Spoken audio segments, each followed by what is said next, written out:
Indrajit study point में आप सभी का स्वागत है। हम पढ़ रहे हैं एनसीईआरटी क्लास 11 अध्याय 6 तीन वर्ग भाग 2। इसमें हम मैनर की जागीर के बारे में पढ़ेंगे कि मैनर के जागीर कैसे होते थे और मैनर होता कौन कौन था उसके बारे में, ठीक है। जिसमें हमें जंगल, पानी वाले झरना, नदी, नहर, रास्ता, खेती बाड़ी वाला जमीन सब आते थे इन लोगों के क्षेत्र में। तो लॉर्ड का अपना मैनर भवन होता था, लॉर्ड का अपना मैनर भवन होता था। तो ये लॉर्ड की बात यहाँ पर आ जा रही है। उसका एक अपना ही जमीन पर एक उसका भवन होता था, राजमहल समझ लो एक तरीके से। वह गांवों पर नियंत्रण रखता था, ठीक है। तो ये लॉर्ड मतलब अपने से सीनियर गवर्नर, तो भैया उनके भी गवर्नर होते थे जो बड़े बड़े जमींदार होते थे। तो उन लोग का भी अपना एक घर होता था, उन लोग का भी खेती बाड़ी होता था, खेत होता था, उस पर अपना अधिकार रखते थे। तो कुछ लॉर्ड जो थे अनेक गांवों के मालिक भी थे। किसी छोटे मैनर की जागीर में दर्जन भर, किसी छोटे मैनर के जागीर में दर्जन भर और बड़ी जागीर में 50 या 60 परिवार हो सकते थे। बड़ा हो तो 50 से 60 परिवार, छोटा हो तो 12 से 15 परिवार होते थे उनके क्षेत्र में, ठीक है। प्रतिदिन के उपभोग की प्रत्येक वस्तु जागीर पर मिलती थी। जो भी आपको चाहिए जागीर पर मिल जाएगा। अनाज खेतों में उगाए जाते थे। लोहार और बढ़ई लॉर्ड के औजारों की देखभाल और हथियारों की मरम्मत करते थे, जबकि राजमिस्त्री जो हुआ करते थे उनकी इमारतों की देखभाल करते थे। उस समय भी राजमिस्त्री हुआ करते थे, तभी तो घर बिल्डिंग बनता था। औरतें वस्त्र काटती थी, मतलब वस्त्र बनाती थी और बुनती भी थी। धागा बनाकर उससे कपड़ा बनाती थी। और बच्चे जो थे लॉर्ड की मदिरा संपीडक में कार्य करते थे। उनकी मदिरा बनाने के लिए काम करते थे, उनके ऐसो आराम को पूरा करवाते थे। जागीरों में विस्तृत अरण्य भूमि, उसमें मतलब जंगल वाला भूमि और वन होता था। अरण्य भूमि जहां पर आपको एक तरीके से देखे तो जंगल वाला इलाका और जंगल ही जैसा लेकिन थोड़ा बगीचा जैसा। तो बगीचा और जंगल होते थे उन लोगों के जमीन में, जहां लॉर्ड शिकार करते थे। पूरा बढ़िया तरीके से लोग वहां पर शिकार किया करता था लोग। और उनके यहाँ चरागाह होते थे जो जहां उनके पशुओं और घोड़े चराते थे। उनका काम ही था कि पशुओं को चराओ, घोड़े को चराओ, सबका देखभाल करो, बस। वहां पर एक चर्च और सुरक्षा के लिए एक दुर्ग होता था। चारों तरफ से घेर दिए जाते थे और बीच में एक चर्च बना दिया जाता था। 13वीं सदी के इंग्लैंड के मैनर की एक जागीर यहाँ पर देखो किस तरह उनका जागीर है। इधर बेकार भूमि है जिसका कोई काम नहीं। ये बजर है। बजर मतलब क्या, जब खेती बाड़ी किया जा सकती है, लेकिन एक तरीके से बंजर लिखा हुआ है, ठीक है, बंजर जमीन है। और ये जंगल है आपका, और ये सार्वजनिक चरागाह है जहां पर कोई भी यहाँ पर चरा सकता है। ये सड़क है, देखो फोरलेन जैसा, चरबुहाई जैसा बना है इधर। ये पतझर के बीज बोना, इधर पतझर के बीज बोए जाते थे। ये तालाब हो गया, ये सनरिता हो गया, दलदल हो गया, तो अनेकों प्रकार के सब जमीन इसके क्षेत्र में मिल जाएंगे। इधर घास का मैदान हो गया। इधर के देखो परिवार लोग रहते थे, चक्की, इधर के परिवार के लोग इसमें रहकर अपना काम करते होंगे। और ये मैनर का भवन हुआ करता था, बड़ा सा भवन उस सबका होता था। बाकी लोग कौन पूछता है रे भाई, है? बाकी लोगों को कोई पूछता है? वो लोग कहीं सभी रहे, लेकिन राजा एकदम ठाट बाट से रहता है जी।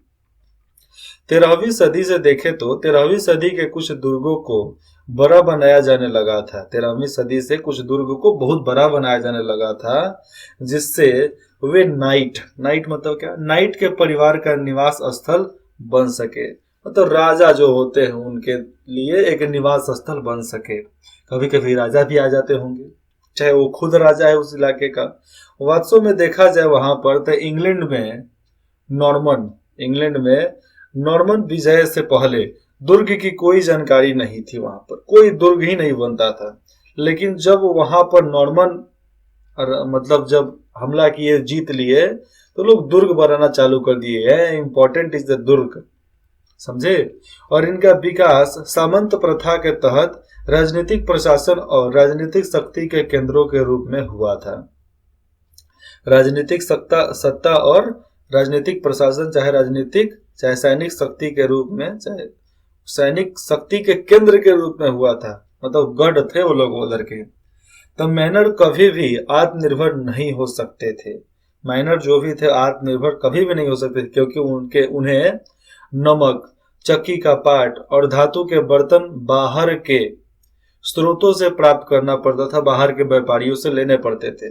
और ऐसे लॉर्ड जो विलासी जीवन, ऐसो आराम के जीवन बिताना चाहते थे और महंगे साजो सम्मान, वाद्य यंत्र, आभूषण खरीदना चाहते थे जो स्थानीय जगहों पर उपलब्ध नहीं होते थे, ऐसी चीजों को उन्हें दूसरे स्थानों से प्राप्त करना पड़ता था, दूसरे जगहों से मंगाना पड़ता था। यहाँ पर देखेंगे तो विभिन्न मानकों, जैसे में देखेंगे तो व्यवसाय, भाषा, धन, शिक्षा पर आधारित श्रेणीबद्ध सामाजिक ढांचे की चर्चा कीजिए। आप यहाँ पर आपके लिए एक काम है, मध्यकालीन फ्रांस की तुलना में देखें तो मेसोपोटामिया और रोमन साम्राज्य से करना है आपको। अभी हम लोग यहाँ पर नाइट पढ़े तो नाइट का स्पेलिंग क्या होता है? NIGHT, लेकिन यहाँ पर केनाइट है। तो यहाँ पर देखो नाइट के बारे में क्या बताया जा रहा है, उसके बारे में समझ लो। 9वीं सदी से यूरोप में स्थानीय युद्ध प्रायः शुरुआत हो गया। स्थानीय युद्ध होते रहते थे हमेशा। शौकीय किसान जो होते थे वो उधर के शौकीय किसान सैनिक पर्याप्त नहीं थे, मतलब सैनिक के तौर पर पर्याप्त वो लोग नहीं थे। और कुशल अश्व सेना, मतलब जो घोड़ा पर सेना चलता है ना, तो कुशल अश्व सेना की आवश्यकता थी। किसको? राजा को। और इसने एक नए वर्ग को बढ़ावा दिया जो नाइट कहलाते थे। क्या कहलाते थे? नाइट कहलाते थे। वे लॉर्ड से उसी प्रकार संबंधित थे जिस प्रकार लॉर्ड राजा से संबंधित था। मतलब जिस तरह लॉर्ड ने वचन दिया था कि राजा की वफादारी करेंगे, सेवा करेंगे, वैसे ही नाइट वाले भी जो लॉर्ड होते थे उनके नीचे काम करते थे, उनके अधीन होते थे। मतलब उनके एक तरीके से मंत्री, चाहे आप उसको सर्वेंट समझ लो, नौकर ही समझ लो, एक तरीके से नौकर होते थे। लॉर्ड ने, चाहे सिपाही भी आप समझ सकते हो कि घोड़ा चलाने वाले अश्व सेना थे सिपाही। तो लॉर्ड ने नाइट को भूमि का एक भाग, जिसे फिफ कहा गया है, क्या जी कहा गया है?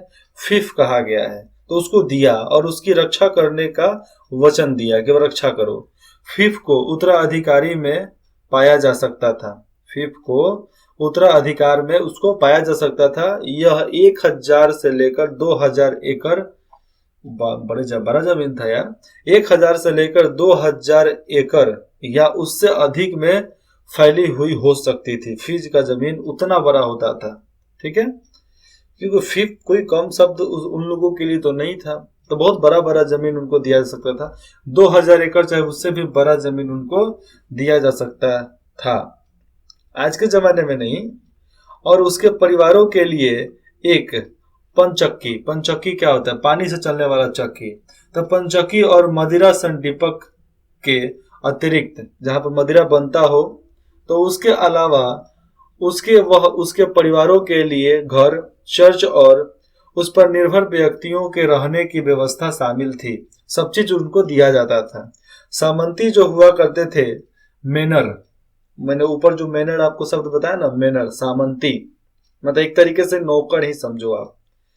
तो सामंती मेनर, जिसको इंग्लिश में बोलते तो फ्यूडल मेनर, तो फ्यूडल मेनर की तरह फिफ की भूमि को कृषक जोतते थे। फिफ की जितनी भी जमीन होती थी किसान लोग जोतते थे।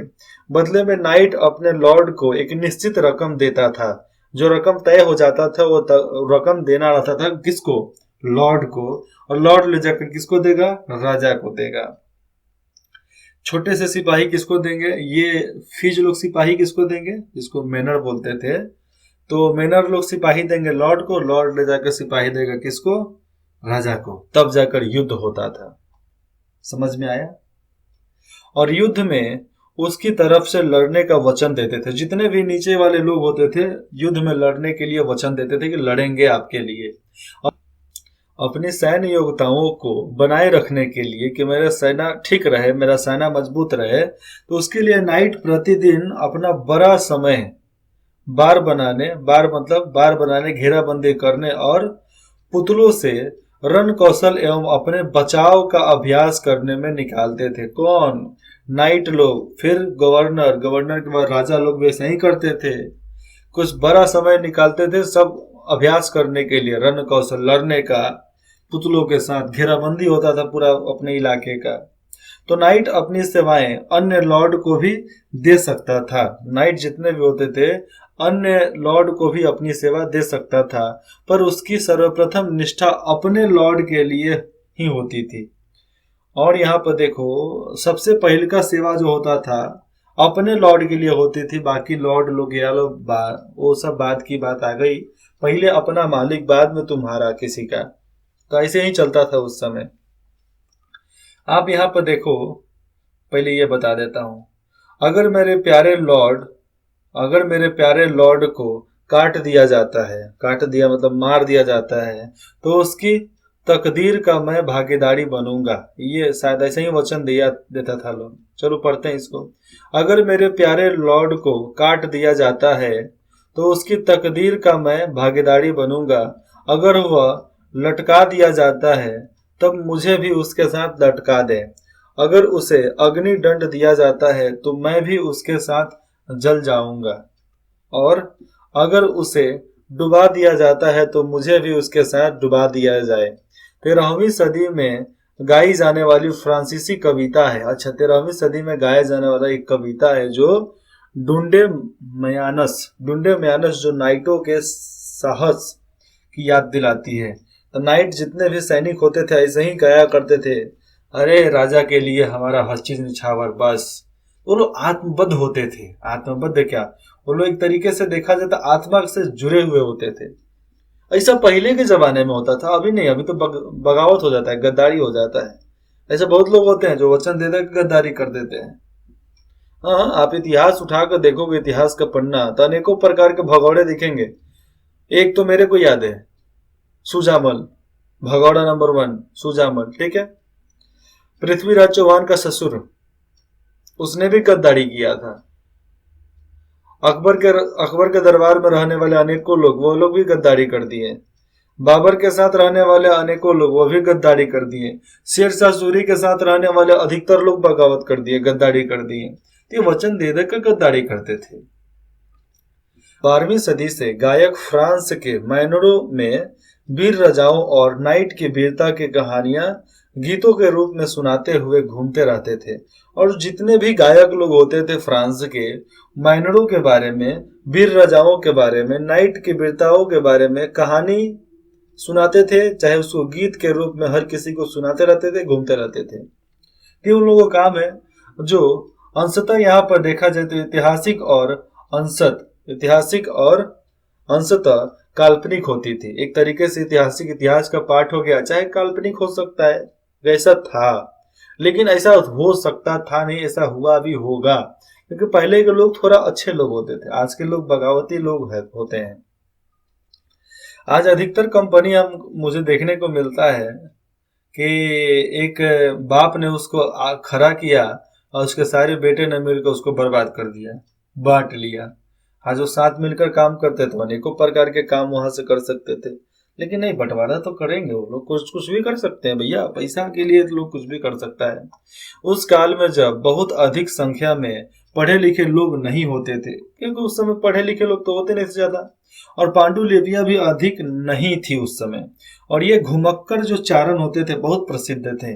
अनेक माइनर भवन के अंदर जाओगे तो मुख्य कक्ष के जो सबसे प्रमुख कक्ष होता था, तो मुख्य कक्ष के ऊपर एक संग्रह छाजा होता था। छाजा मतलब पतला सा एक छाजा होता था, जहां माइनर के लोग भोजन के लिए एकत्रित होते थे। शायद उसी के नीचे वो लोग भोजन करते होंगे। यह एक गायक दृघ होता था। क्या होता था? यह एक गायक दृघा होता था। अच्छा, मतलब गीत गाने वाला, चाहे प्रोग्राम करने वाला एक अलग सा कक्ष बनाते थे ना। आज भी कहीं जाओगे आप, कहीं पुराने राजमहल के बीच में, कहीं पुराने राजमहल में, आपको देखने को मिलेगा कि संगीत कक्ष चाहे ड्रामा कक्ष वो अलग होते थे इनके, जहां माइनर के लोग भोजन के लिए एकत्रित होते थे। यह एक गायक दृघ होता था जहां पर गाना सुनाया जाता होगा, प्रोग्राम होता होगा, जो कि संगीतज्ञों द्वारा अभिजात वर्गों के लोगों का भोजन कराते वक्त मनोरंजन करने के लिए बनी होती थी। अच्छा, हाँ, मनोरंजन करने के लिए बना होता था मुख्य कक्ष के सामने ही, जहाँ पर लोग बैठ कर खाना भी खाएंगे, एक तरफ प्रोग्राम होते रहेगा। ऐसा अनेकों प्रकार के आप सीरियल देखोगे, फिल्म देखोगे ना, तो आपको उसमें देखने को मिलेगा इसके बारे में। अब यहाँ पर देखो प्रथम वर्ग पादरी वर्ग, ठीक है। हमने ऊपर दूसरा वर्ग बताया डायरेक्ट अभिजात वर्ग, क्योंकि अभिजात वर्ग पहले आता था इसलिए पहले, लेकिन पहला तो पादरी मानते थे, तो फिर लेकिन इस किताब में पादरी को बीच में कर दिया गया है। अब यहाँ पर देखो कैथोलिक, कैथोलिक कौन? कैथोलिक चर्च के अपने नियम थे, जो भी चर्च होता था उनका अपना नियम होता था, राजा द्वारा दी गई भूमिकाएं थी जिनसे वे कर उगा सकते थे, मतलब कर ले सकते थे, किसी से भी टैक्स ले सकते थे। इसलिए यह एक शक्तिशाली संस्था थी जो राजा पर निर्भर नहीं थी, राजा के द्वारा नहीं चलती थी, वो खुद चलती थी, राजा उसके अधीन भी नहीं होता था, राजा भी कब्जा कर सकता था उस पर। पश्चिमी चर्च के अध्यक्ष जो होते थे उनका नाम था पोप, वो पोप होते थे जो रोम में रहते थे। किसमें? रोम में रहते थे, वो पश्चिम के तरफ के चर्च के अध्यक्ष थे। और यूरोप में ईसाई समाज का मार्गदर्शन बिस्पो तथा पादरियों द्वारा किया जाता था। तो बिस्पो जो होते थे अनेकों इधर उधर भटक उटक कर घूम घूम कर वो कथा सुनाते थे, गीत गाते थे, तो वो चाहे पादरी लोग, तो ये लोग मार्गदर्शन का एक मुख्य मार्ग होते थे, यही लोग मार्गदर्शन करते थे लोगों का। अधिकतर गांवों में अपने चर्च हुआ करते थे, हर गांव में अलग चर्च, जहां पर प्रत्येक रविवार को लोग पादरी के धर्म उपदेश सुनते, चाहे वहां पर सुनने आते थे तथा सामूहिक प्रार्थना करने के लिए इकट्ठा होते थे। कब? रविवार को। प्रत्येक व्यक्ति पादरी नहीं हो सकता था और प्रत्येक व्यक्ति साधु संत बनता नहीं है। जैसे कि देखेंगे तो कृषि दास ये लोग नहीं बन सकते थे, प्रतिबंध, इन लोगों पर प्रतिबंध था, ऐसे ये लोग भी बन सकते थे, तो प्रतिबंध था, ठीक है। शारीरिक रूप से बाधित व्यक्तियों पर, जो शारीरिक रूप से स्वस्थ नहीं है, जिसका हाथ पैर कटा है, चाहे सुन नहीं सकता, बोल नहीं सकता, देख नहीं सकता, तो वैसे लोग भी पादरी नहीं बन सकते थे। और स्त्रियों पर भी प्रतिबंध था, ये लोग भी पादरी नहीं बन सकते थे। लेकिन बाद में मदर, फादर, चर्च में रहने वाले को फादर और मदर सुने होंगे ना, लेकिन ये शब्द बंद हो गए थे, उस समय नहीं था, बाद में चालू हो गया, शायद आने वाले समय में उसको चालू कर दिया गया होगा जरूरत के हिसाब से। जो पुरुष पादरी बनते थे वे कभी भी शादी नहीं कर सकते थे। धर्म के क्षेत्र में बिशप अभिजात माने जाते थे। धर्म के क्षेत्र में जानेंगे तो जो बिशप लोग होते थे, घूम कर मार्गदर्शन करने वाले, कुछ कुछ बोलने वाले, गाने वाले, कहानी सुनाने वाले, ये लोग अभिजात माने जाते थे, एक तरीके से व्यापारी माने जाते थे। और बिशपों के पास भी लॉर्ड की तरह विस्तृत जागीरें थी, जो इधर उधर घूमते थे, उनके पास भी जागीरें थी, वे शानदार महलों में रहते थे। लेकिन यहाँ पर बिशप का बात पलट रहा है, यहाँ पर घूम कर गाने वाले, प्रोग्राम करने वाले के पास बिल्डिंग उस समय कहाँ से? लेकिन हो सकता है क्योंकि जो रंगशाला चलाता था उसके पास एक अलग सा ही अलग उनका ठाट बाट होता था। तो चर्चों को एक वर्ष के अंतराल में कृषि से, मतलब एक साल के अंतराल में कृषि से उसकी उपज का 10वां भाग लेने का अधिकार था, कि 10वां भाग चर्च में जाएगा, जो भी उपज होगा उसका 10वां भाग कहाँ जाएगा? चर्च में जाएगा, जिसे टिथ, जिसे क्या बोला जाता? टिथ कहते थे, ठीक है। टिथ मतलब क्या? अभी तो दांत बोल सकते हैं उसको, तो टिथ मतलब किसान का उपजा हुआ अनाज का 10वां भाग जो चर्च में जाता था उसको टिथ बोले जाते थे। अमीरों द्वारा अपने कल्याण और मरणों उपरांत अपने रिश्तेदारों के कल्याण हेतु दिए जाने वाला दान भी आय का एक वहां का स्रोत था। जो भी चर्च था उसमें लोग दान भी देते थे, वो भी एक तरीके से कमाई का जरिया था चर्च के लिए। तो चर्च के औपचारिक रीति रिवाजों की कुछ महत्वपूर्ण रस्में हैं। सामंती कुलीनों की नकल थी। यहाँ पर प्रार्थना करते वक्त देखेंगे तो हाथ जोड़कर और सिर झुकाकर घुटनों के बल झुकना नाइट द्वारा अपने वरिष्ठ लॉर्ड के प्रति वफादारी की शपथ लेते वक्त अपनाए गए तरीके की नकल था। तो वो लोग हर कर्म करते थे। फिर से मैं आपको बता दूं, चर्च के औपचारिक रीति रिवाजों की कुछ महत्वपूर्ण रस्में थी और सामंती कुलीनों की नकल थी एक तरीके से। प्रार्थना करते वक्त हाथ जोड़कर और सिर झुकाकर घुटनों के बल झुकना। नाइट द्वारा अपने वरिष्ठ लॉर्ड के प्रति, अपने गवर्नर के प्रति, सीनियर के प्रति वफादारी के शपथ लेते वक्त अपनाए गए तरीकों की नकल थी। वैसे ही चर्च में भी रीति रिवाज चलता था ईश्वर के सामने झुकने का। इसी प्रकार ईश्वर के लिए लॉर्ड शब्द का प्रचलन एक उदाहरण था। मतलब ईश्वर को अब वहां पर सीनियर मानना जाने लगा, जिसके द्वारा सामंती संस्कृति मतलब क्या, जो मंत्री वाला संस्कृति है, मंत्री नौकर वाला, तो नौकरशाही एक तरीके से समझ लो। तो नौकरशाही संस्कृति जो थी, चर्च के उपासन कक्षों में, जो बीच वाला कक्ष होता है जिसमें लोग बैठते थे, उपासन कक्षों में प्रवेश करने लगी और इस प्रकार अनेक सांस्कृतिक सामंती रीति रिवाजों और तौर तरीकों को चर्च की दुनिया में अपना लिया गया। इन सभी रीति रिवाज, सामंती रीति रिवाजों को, चाहे उनके तौर तरीके को अपना लिया गया। भगवान के सामने घुटनों का बल झुकना और उनके प्रति वफादारी दिखाना, ये सब उस समय चालू हो गया था। यहाँ पर आपके लिए कुछ क्रियाकलाप है। मध्यकालीन मैनर, महल और पूजा के स्थान पर विभिन्न सामाजिक स्तर के व्यक्तियों से अपेक्षित व्यवहारों के तरीकों की उदाहरण देते हुए चर्चा यहाँ पर कीजिए। मैनर, महल, पूजा गृह और सामाजिक स्तर के बारे में आप यहाँ पर चर्चा अपने मित्रों के साथ कर सकते हैं। पता है कि आप नहीं करोगे, क्योंकि ऐसे आम भाषा में बोलूँ तो आप लोगों को बोरिंग लगता होगा ना। इतिहास बहुत बोरिंग चीज होता है। हाँ, सबके मुंह से सुने हैं, लेकिन इतना भी नहीं होता है जितना आप लोग बना देते हो। आप लोग तीर को तार बना देते हो, लेकिन तार को तीर बनाओ, छोटा बना दो, सब आसान लगने लगे। चर्च के अतिरिक्त, चर्च के अलावा हम देखेंगे तो कुछ विशेष लोग होते थे, श्रद्धालु होते थे, जो ईसाइयों की एक दूसरी तरीके की संस्था थी। कुछ अत्यधिक धार्मिक व्यक्ति, पादरियों के विपरीत, जो लोग बीच में नगरों और गांवों में रहते थे। देखें तो एकांत मतलब जो अकेला रहना चाहता हो, तो एकांत जिंदगी जीना पसंद करते थे। उन लोगों को भिक्षु बोलते थे, जो भिक्षा लगते थे। भीख मांगने वाला नहीं, वो भिक्षा मांगेंगे, एक तरीके से भीख ही समझ लो, ये भीख मांगते थे। वे धार्मिक समुदायों में रहते थे जिन्हें एबी मतलब क्या, ये तो एबी उन लोगों का संस्था होता था रहने का। तो वो लोग कहाँ रहते थे? धार्मिक समुदायों में रहते थे, जिन्हें एबी या मनेस्ट्री मठ कहते थे। उसको मठ समझे ना, मठाधीश। हाँ, तो उस मठ वाले इलाके में ये लोग रहते थे। इन लोगों के रहने के लिए वहां पर शिविर लगाए जाते थे, मतलब घर बनाए जाते थे, कक्ष, और जो अधिकतर मनुष्य की आम आबादी से बहुत दूर होती थी। और जहां पर मनुष्य रहते होंगे उस आबादी से बहुत अलग में मठ होता था, जहां पर एकदम परम शांति हो।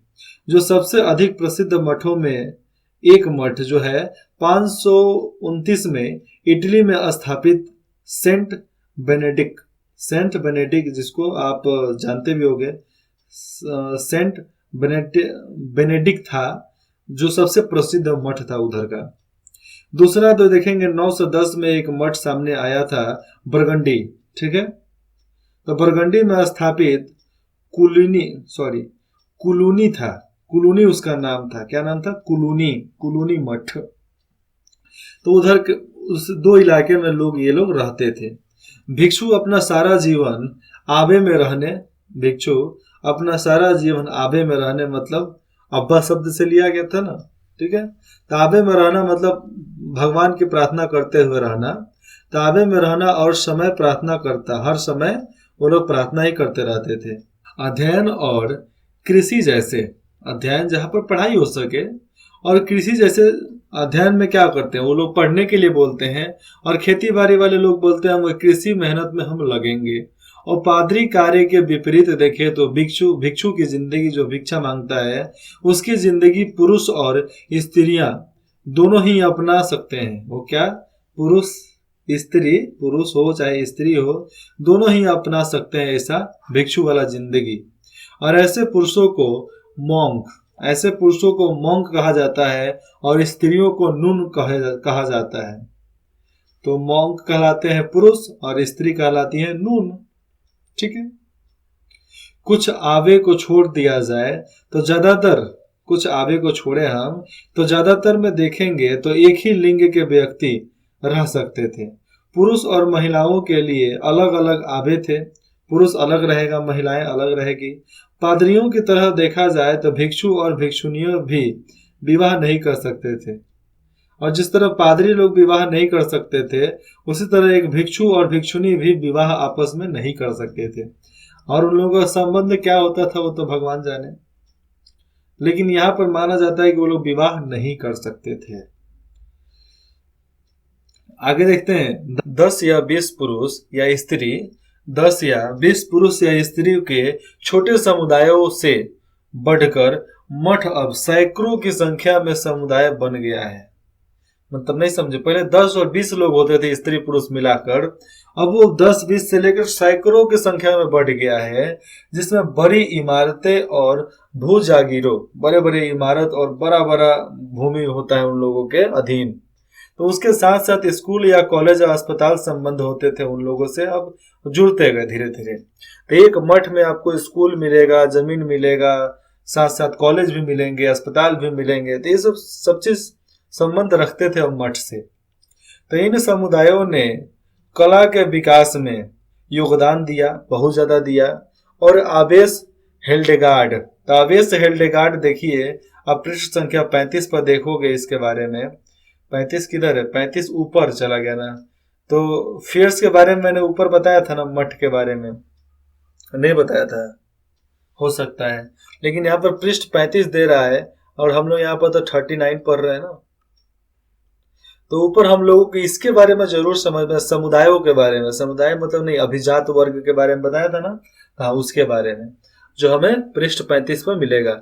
एक प्रतिभाशाली संगीतज्ञ जो गीत गाता हो, कहानी बनाता हो, जिसने चर्च की प्रार्थनाओं में सामुदायिक गायन की प्रथा के विकास में महत्वपूर्ण योगदान दिया। जो चर्च में सुबह सुबह गाना गाया जाता है तो उसमें बहुत ज्यादा महत्वपूर्ण योगदान दिया था ये गायन समुदाय के लोग। 13वीं सदी में देखेंगे तो भिक्षुओं के कुछ समूह, जिसे फायर कहे जाते थे, उन्होंने मठों में न रहने का निर्णय लिया कि भैया मठ में नहीं रहेंगे।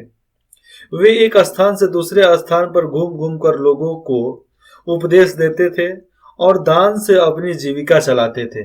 लोगों को उपदेश देंगे और जो भी दान मिलेगा उससे वो क्या करेंगे? अपनी जीविका चलाएंगे। यहाँ पे देखो, मोनेस्ट्री शब्द का ग्रीक भाषा के शब्द मानोस से बना है। किससे? मानोस से बना है, जिसका अर्थ होता है ऐसा व्यक्ति जो अकेला रहता है, उसको मोनेस्ट्री बोलते हैं। तो उसको भिक्षु बोल लो चाहे मोनेस्ट्री बोल लो, जो बोलो चलेगा उनके लिए। उनको क्या जाता है? कुछ नहीं जाता है, बस भिक्षा मांगना है, खाना पीना है, जीवन व्यतीत करना है, बस। उसके अलावा क्या है? कुछ नहीं। तो ये चर्च आप यहाँ पर देख सकते हो, ऐसे ही चर्च बने रहते थे और ये प्रांगण में लोग यहाँ पर खड़े रहते थे और बहुत बड़ा जमीन होता था जी इन लोगों का। ये इंग्लैंड के फर्नबरो में सेंट माइकल की ये क्या है? बेनेडिक्टिन आबे है। मतलब ये चर्च है, आपको इंग्लैंड में मिलेगा, आपको यहाँ पर देखने को। अब जाओ कभी देख कर आओ। हाँ कभी जाना, तो अभी तो आप नहीं जा सकते हो, लेकिन जाना जरूर देख कर आना। आगे देखो यहाँ पर बेनेडिक्टिन, इन्होंने जो बेनेडिक्टिन का ये चर्च जो ऊपर आपको सामने दिख रहा है, उसी के अंदर का ये कक्ष है।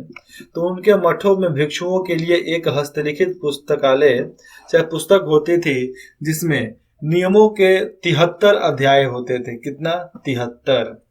ठीक है, जिसका पालन भिक्षुओं द्वारा कई सदियों तक किया जाता रहा।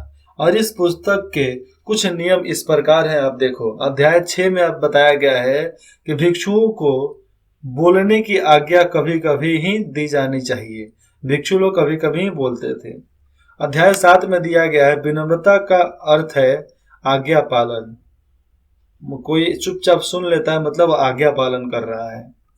अध्याय 33 में लिखा है किसी भी भिक्षु को निजी संपत्ति नहीं रखनी चाहिए, जो है दान कर दो। अध्याय 47 में लिखा गया है कि आलस्य आत्मा का शत्रु है। आलस करोगे तो आत्मा खराब करोगे, तो आलस्य आत्मा का शत्रु है। इसलिए भिक्षु और भिक्षुनियों का निश्चित समय में शारीरिक श्रम और निश्चित घंटों में पवित्र पाठ करना चाहिए। निश्चित समय में ही उनको शारीरिक श्रम और उनको घंटों के निश्चित समय में ही पवित्र पाठ करके खत्म कर देना चाहिए। अध्याय 48 में आपको देखने को मिलेगा कि मठ इस प्रकार बनाने चाहिए कि आवश्यकता की समस्त वस्तुएं उसमें उपलब्ध हो, जैसे में जल, चक्की, उद्यान, कार्यशाला, सभी उसकी सीमा के अंदर हो। चर्च ऐसे बनाओ। तो क्या सोच थी इन लोगों की, बहुत बड़ी सोच हुआ करती थी। 14वीं सदी तक आते आते मठवाद के महत्व और उद्देश्य के बारे में कुछ शंकाएं यहाँ पर व्यक्त होने लगी। इंग्लैंड में कुछ जगह है, इंग्लैंड में लैंगलैंड की कविता प्रिय से देखा जाए तो प्लाउमैन जो 1360 से 70 के बीच में चला था वो, तो उसमें कुछ भिक्षुओं के असाधारण, चाहे उनके लिए आरामदायक और एवं विलासितापूर्ण जीवन की असाधारण कृषकों, गरीबों और गरीब मजदूरों के विशुद्ध विश्वास से तुलना किया गया है। मतलब जितना भी ये लोग भिक्षु थे, तुलना किया गया है कि वो लोग आराम की जिंदगी जीते थे कौन सा। आज के जितने भी भिक्षु हो गए, अब जो मठाधीश लोग हैं, आज का सारा मठाधीश रेफिस्ट हो गया है जी। आसाराम बापू, राम रहीम, नारायण साईं, ये लोग बड़े बड़े नाम थे, आप गूगल पे सर्च कर सकते हो, बहुत बड़ा रेफिस्ट था सब तीनों का तीनों।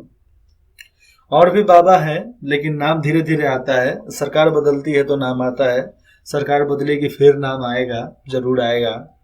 चलिए आगे देखते हैं यहाँ पर शांतिपूर्ण। तो इंग्लैंड में भी चौसर किसी का नाम है, तो चौसर ने कैटरबरी टेल्स लिखी, नीचे किताब लिखी थी। नीचे बॉक्स में उदाहरण दिया गया है, नीचे एक बॉक्स है जिसमें उदाहरण दिया है, जिसमें नून भिक्षुनी और भिक्षु मतलब मॉन्क और फायर का हस्तपत चित्रण वहां पर दिया गया है। क्या दिया गया है? हस्तास्पद चित्रण उसमें दिया गया, शायद उनको हंसते हुए दिखाया गया होगा, चाहे और भी कुछ दिखाया गया होगा। देखो यहाँ पर दूर दूर तक विभिन्न तीर्थ स्थलों का भ्रमण करने वाला भिक्षु के बारे में कुछ यहाँ पर शायद हंसने वाला दिया गया हो, चाहे उनके बारे में कुछ कहानियां ही लिखा गया होगा। ठीक है, इसके बारे में आगे पढ़ेंगे, अगले भाग में हम पढ़ेंगे चर्च और समाज के बारे में। ठीक है, आप सभी कुछ भी डाउट है, दिक्कत है, आप कुछ भी हो, आप सलाह देना चाहते हैं, बेझिझक आप हमें कमेंट करके बता सकते हैं। इंद्रजीत स्टडी पॉइंट में जुड़ने के लिए आप सभी का बहुत बहुत धन्यवाद।